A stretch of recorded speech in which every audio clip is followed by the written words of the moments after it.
So in this video, we're going to be going over some coverage adjustments that you can make out of the Nickel 335, both from the shed defense and from the blitz. Now, we're going to be going against gun bunch offset, but it's not just specifically for that. It's going to be giving you some different ideas of things that you can do from this formation in general. So we'll start with the gun bunch offset. We'll just call a popular play mesh post. You see, actually, no, we'll start with double post. That's a pretty common one as well. And we're going to start with two-man under, just because cover two-man is the meta right now. Is probably going to be something you're going to be in a lot if you're in MUT. Now, if you're in regs, you'll probably call zone a little bit more, maybe a little more cover three cloud. So if you want to skip forward to that, you can. But I do recommend still calling some cover two-man. So if you want to check that out, you can.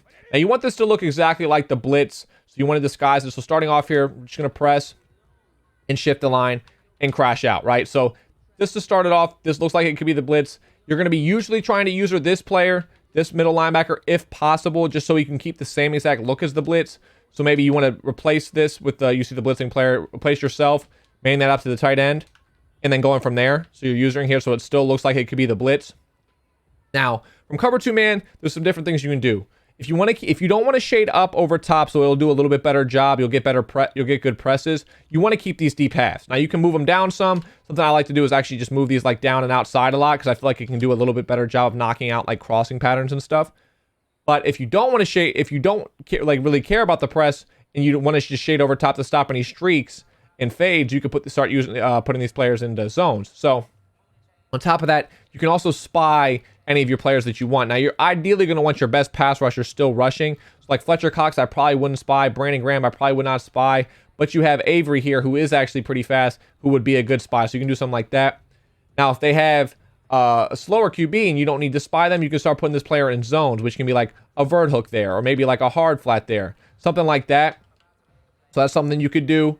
And that can stop some cool things. Now, if you wanted to stop a vert hook slant going to like the right, you can put a vert hook on that end. So like something like this. This is a pretty common play. And I'm actually going to audible into mesh post because I want to show this here. Motion this across. Need to out route. This is a pretty common setup that you'll see. And if that slant's getting open against your man-to-man, you have that vert hook there that can kind of do a little bit better job of containing that, right? So if they hike the ball here, you should do a good job of stopping that. The vert hook, the slant gets open. That actually looked like it was because of the switch. But the vert hook that makes them delay on throwing that. Now I want to go into the replays and kind of explain a couple of things here because it's important to note. So from two-man under or cover two-man, your players can switch if they have a running back on the wheel, which mesh post does. So the running back's on the wheel here. You see the switch. You actually even see it pointing it out. The players switch in the corners. So this corner goes there. This corner actually bounces down to the running back. And this player ends up taking the slant. You don't see this nearly as often as I've never seen like a three-player switch before. But the reason why they switch is usually because the running back being on a wheel route or routes going to the sidelines like that. But what I wanted to show here, so this vert hook would make them delay. Now, you're assuming that they don't get beat this bad because they're not doing that switch. You're assuming that this person pressing them would be the one guarding them. But it makes them wait a little bit longer. If like right there, like you probably could knock that out if they threw it, unless they like lowballed it and in possession caught it diving down. That makes them wait a little bit longer and they wouldn't be able to really throw it into the sidelines. So keep that in mind. That's something that you can note there. Now, I do want to show here that if you want to try to stop that cross matching, like switching men, you just have to touch them a lot. Like if you touch the players, they usually won't do that. So just keep that in mind. It doesn't always fix it, but for the most part, it does. Now, something else I want to note here is if you want to shade, like shade now, let's say you're getting in trouble with crossers, right? If you're getting in trouble with crossers, you want to put a purple out there to stop it. So this is going to be a good play for that. It's just like smoke screen, something like that.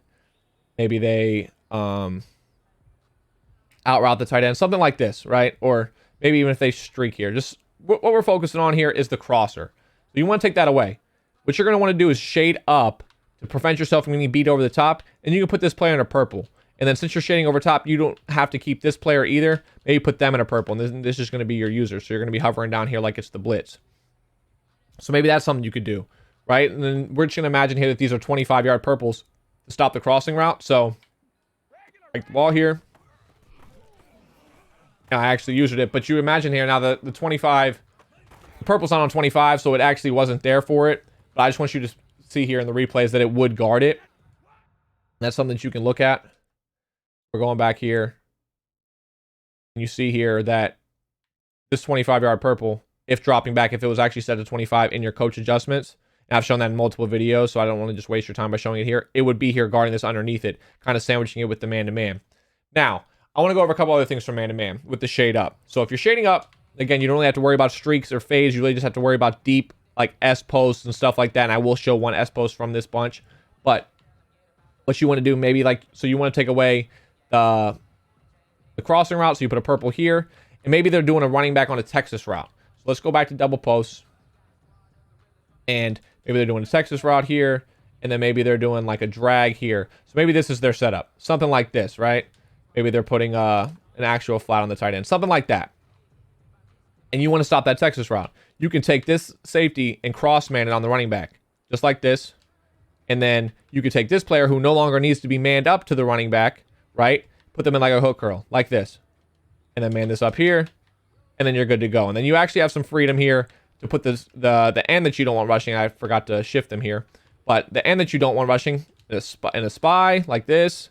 Or maybe you want the other one rushing. You want them in the hard flat, because maybe they might send the running back out to the left on a table route, right? So you're expecting a Texas route, but maybe they do this instead on a table route. That cross man from the safety is not going to help against that, but the hard flat from the end will. So that's something that you can note.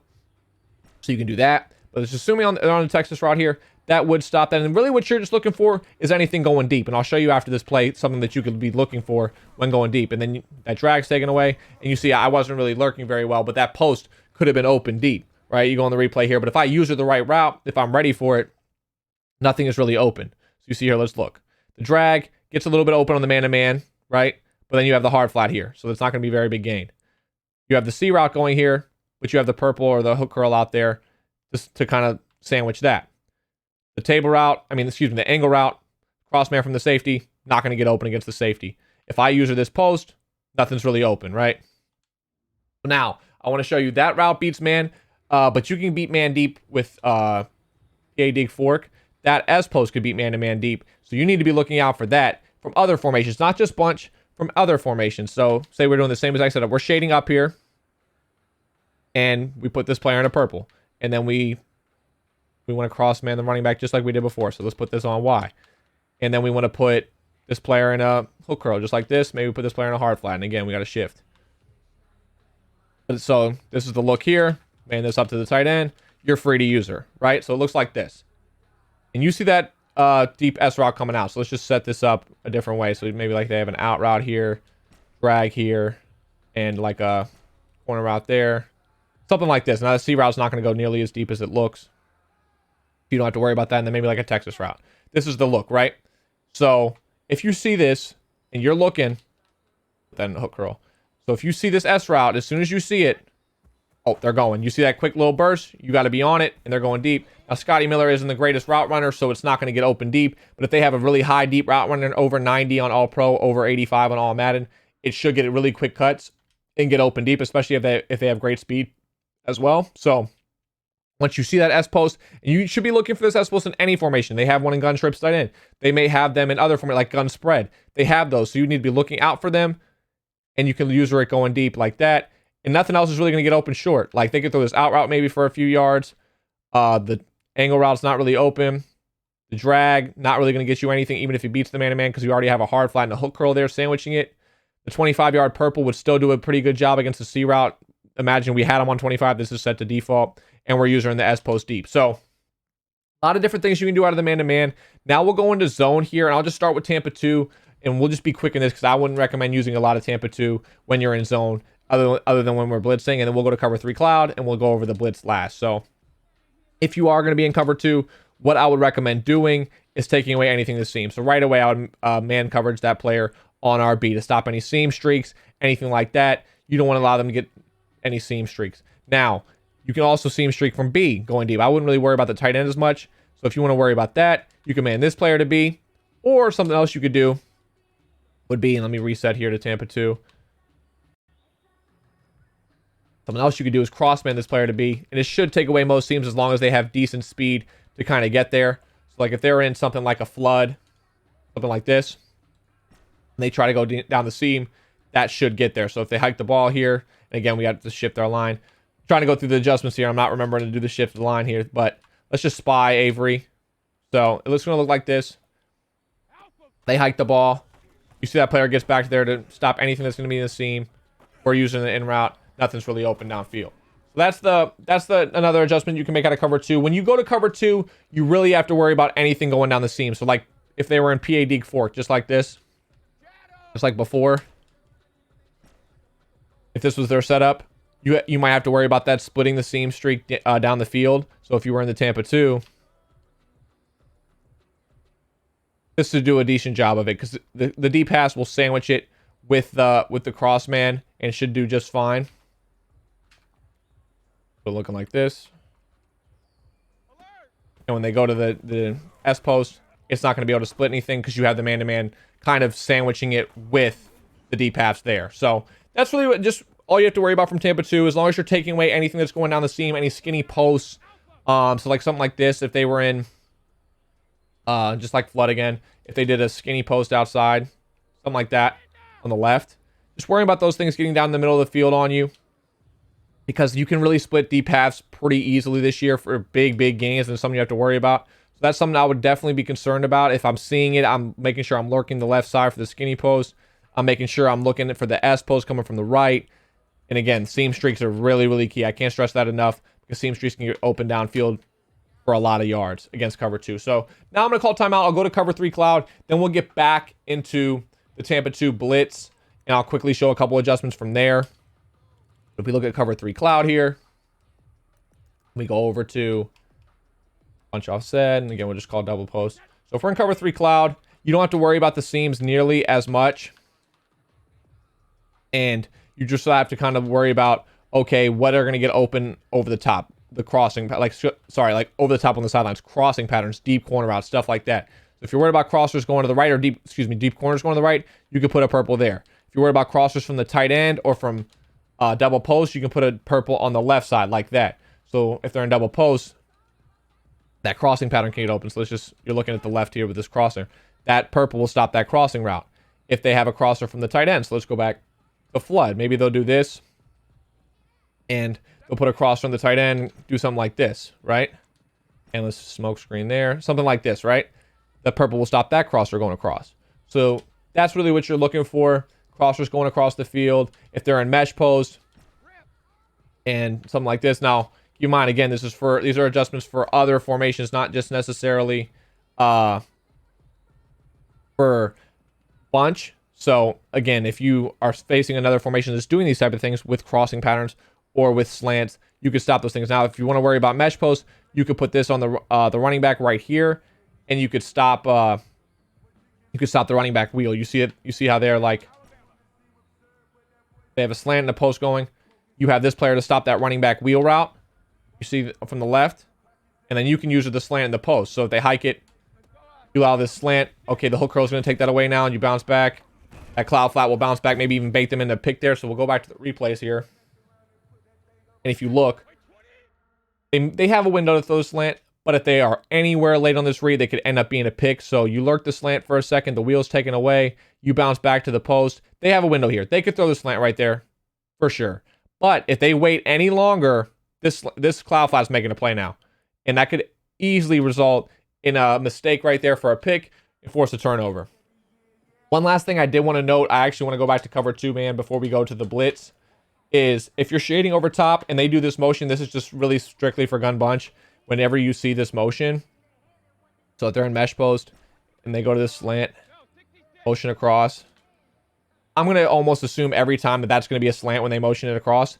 And when I see that, replace myself, shift across, we have a spot here. I'm pretty much assuming nothing is going to go deep. So even if you don't want to shade over top, I would probably put this in a hook curl. Shade it over top or not, I'm going to assume this is mesh post, this is double post. There's not going to be any streaks or fades on the right side. I pretty much assume that, and I put the hook curl. So you don't have to worry about shading up there. If you do want to shade up just to be safe, you can. But anytime I see that and I'm in 2-man under, I'm pretty much putting a hook curl right here just to make sure I stop that slant. So if they hike the ball, you have that hook curl out there. Now, it bounces back a little bit late there. That's based on just no shading, but it helps a little bit. It's a little bit of a deterrent on the post and the slant. So I want to go to the replay. A lot of the time against man-to-man, you can throw this post right on the cut, and the hook curl's there, right? You can't throw that now. This beat the man-to-man. This man-to-man got beat. If there was no hook curl there and there's no user there, you can throw that. But not with the hook curl there. And then after they pass the hook curl, now you can't throw it anymore. You just take away the user. That's really a tough throw to make. This play could make a play now. And against the slant, it's still kind of a deterrent. Like, there's a lot of congestion there. Just take away the user. There's a lot of congestion there. And then by the time they get past the hook curl, it becomes a tougher throw to make. So anytime I see that motion, I pretty much, if I'm in cover 2 man, I'll put that hook curl out there from that safety here. Now I want to go over the last part of this, which is the Tampa 2 blitz. We're going to shift our line across. And remember here, this is what the blitz is going to look like. You're going to be right here. Now, pretty much what I'm going to do is a couple of things here. One, I'll probably man here, and shade over top so we can't get beat over the top and just kind of take away that left side. I don't have to lurk that right side at all. And then we're just going to bounce to the right. So let's say they're going to play like this. I'll probably just go straight to the RB and B routes and just hope they get sacked before they hike it. So if they did that, use 2 controllers here. Bouncing over. They're sacked before anything they can even make a read. Like, they have no time. As long as you take away those first couple reads, you will do just fine. Like you see here. They probably can't make that read. Maybe they instantly throw the tight end and they get a couple yards because this cloud flat rallies to the ball and gets the tackle. But by that point, like, there's not much else that they can throw.